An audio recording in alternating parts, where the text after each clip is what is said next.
අලුත් තොරතුරු සොයාගන්න පෙර අප දැනටමත් දන්නා දේ භාවිතා කරමින් සිතා බැලීමෙන් ඉගෙනීම වඩාත් ඵලදායී කළ හැකි බව ඔබ දන්නවද? අප මනස තුළ අප හිතනවාට වඩා වැඩි දැනුමක් තිබෙනවා. මතකයන්, අත්දැකීම්, කුසලතා, දෘශ්‍ය මතක, ශ්‍රව්‍ය මතක, ශාරීරික ක්‍රියාකාරී කුසලතා මෙවැනි ආකාරයට අප මනස තුළ දැනුම ගබඩා වී තිබෙනවා. උදාහරණයක් ලෙස ඔබේ නිවසේ ඉදිරිපස ජනෙල කීයක් තියෙනවද කියලා මතක් කරන්න. ඔයාට එකවර ඒ සඳහා පිළිතුර මතක නැති වෙන්න පුළුවන්. නමුත් ඔයාට ඔයාගේ නිවස මනසින් සිතාගෙන ජනෙල් ගන්න ගණන් කළොත් පිළිතුරු හොයාගන්න පුළුවන්. ඉගෙනීම කියන ආහාර පිසීමක් වගේ. උදාහරණයක් ලෙස රෙසිප් එකකට චොක්ලට් චිප්ස් අවශ්‍යයි කියලා හිතන්න. නමුත් ඔයා ගාව තියෙන චොක්ලට් බා එකක්.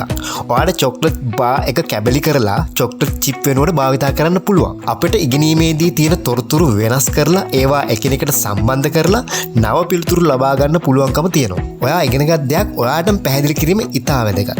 හොඳින් ඉගෙන ගන්නා පුද්ගලයන් බොහෝ විට තමන් ඉගෙනගත් දේ තමන්ට පැහැදිලි කිරීමක් කරගන්නවා. මේක සිදුවන්නේ ඇයි? මේක ක්‍රියා කරන්නේ කොහොමද? මේ පිළිතුරු නිවැරදි වන්නේ ඇයි? මම දන්න දෙයකට මේ සම්බන්ධ කරගන්නේ කොහොමද කියලා ඒගොල්ලෝ නිතරම හිතනවා. මේ විදිහට තමන්ගේම ප්‍රශ්න අහලා පැහැදිලි කරගන්න. අපි මේකට කියන්නේ self explanation effect කියලා. තමන්ටම පැහැදිලි කර ගැනීමෙන් ඔයාගේ අවබෝධය වැඩි වෙනවා. ඉගෙනගත් දේ වෙනස් අවස්ථාවලදී භාවිතා කරන්නත් පහසු වෙනවා. ඒ වගේම පැහැදිලි කිරීමකට උත්සාහ කිරීමෙන් අපේ දැනුමේ හිස් තැන් හඳුනා ගන්න පුළුවන් වෙනවා. සමහර විට අපි යම් දෙයක් හොඳින් දන්නවා කියලා හිතුවට ඒක වෙනත් කෙනෙකුට පැහැදිලි කරන්න ගියාම ඇත්තටම අපි ඒක සම්පූර්ණයෙන්ම දන්නේ නැහැ කියලා අපිට තේරෙනවා. අපි මේකට කියන්නේ illusion of explanatory depth කියලා. උදාහරණයක් ලෙස ඔයාගෙන් කෙනෙක් අහනවා සංවහන වැසි ඇති වෙන්නේ කොහොමද කියලා. සංවහන වැසි පිළිබඳ සාමාන්‍ය අදහසක් ඔයාලට තියෙන්න පුළුවන්. නමුත් පියවරෙන් පියවර පැහැදිලි කරන්න ගියාම අම්මට සිරි මට ඒක ඇල මතක නෑ නේද? ඒ වගේ සමහර තැන්වල තියෙන අඩුපාඩු ඔයාලට හොයාගන්න පුළුවන්. මේ ක්‍රමෙන් ඔයාලට ඉගෙනගත යුතු දේ හරියටම හඳුනා ගන්න පුළුවන් වෙනවා. information overload අඩු කර ගැනීම. internet, Google, social media,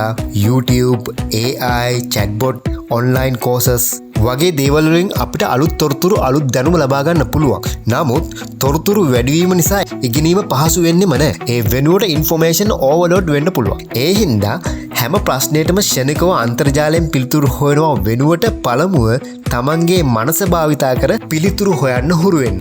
AI භාවිතා කළා තමන්ගේ සිතීම අත්හරින්න එපා. AI හා chatbots ඉතා ප්‍රයෝජනවත් මේවලන් තමයි. නමුත් AI අප වෙනුවෙන් සම්පූර්ණයෙන්ම හිතනවා නම් අපේ ඉගෙනීම දුර්වල වෙනවා. ඒක නිසා ඔයා මුලින්ම හිතන්න.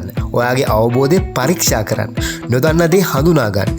AI හෝ ඉන්ටර්නෙට් මගින් නොදන්න තොරතුරු පමණක් පරීක්ෂා කරන්න. ඒක නිසා ඔයා හැම වෙලේම මතක තියාගන්න අලුත් තොරතුරු හොයන්න පෙර පළමුව ඔයාගේ මනස පෙර දැනුම පරීක්ෂා කරන්න.